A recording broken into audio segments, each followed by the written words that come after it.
Hello बच्चों, आइए इस प्रश्न को देखते हैं। अभिकथन अधिकतर आवर्त बीजों में एक चतुष्क के लघु बीजाणु वृद्धि करते हैं और अर्धसूत्री विभाजन के बाद शीघ्रता से एक दूसरे में पृथक हो जाते हैं।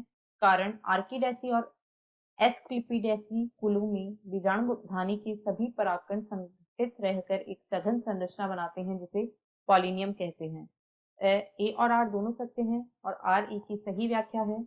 ब ए और आर दोनों सत्य हैं लेकिन आर ए की सही व्याख्या नहीं है। स ए सत्य है लेकिन आर असत्य है। द ए असत्य लेकिन आर सत्य है। ई ए और आर दोनों असत्य हैं।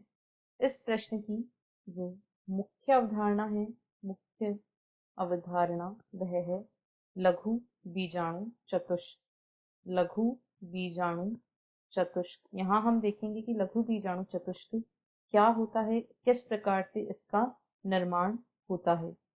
जो लघु बीजाणु जनन होता है उसमें लघु बीजाणु जनन में लघु बीजाणु जनन द्वारा लघु बीजाणु जनन यानी लघु बीजाणु के निर्माण की प्रक्रिया, लघु बीजाणु जनन की प्रक्रिया के द्वारा 4 अगुणित लघु बीजाणुओं का निर्माण होता है। 4 अगुणित लघु बीजाणु बनते हैं।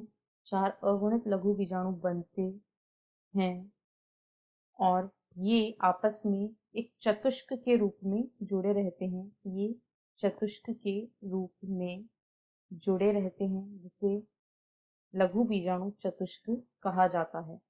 साधारणतया ये अर्धसूत्री विभाजन के बाद एक दूसरे से पृथक हो जाते हैं। साधारणतया अर्धसूत्री विभाजन के बाद ये पृथक हो जाते हैं। ये पृथक हो जाते हैं और अधिकांश आवृत बीजियों में ऐसा ही देखा जाता है।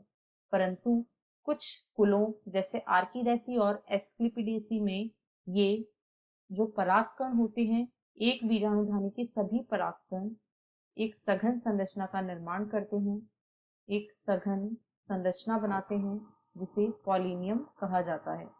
इस सघन संरचना को पॉलिनियम कहा जाता है और पॉलिनियम के अंदर ये सभी जो लघु बीजाणु या परागकण होते हैं वे संघनित होते हैं, जुड़े रहते हैं।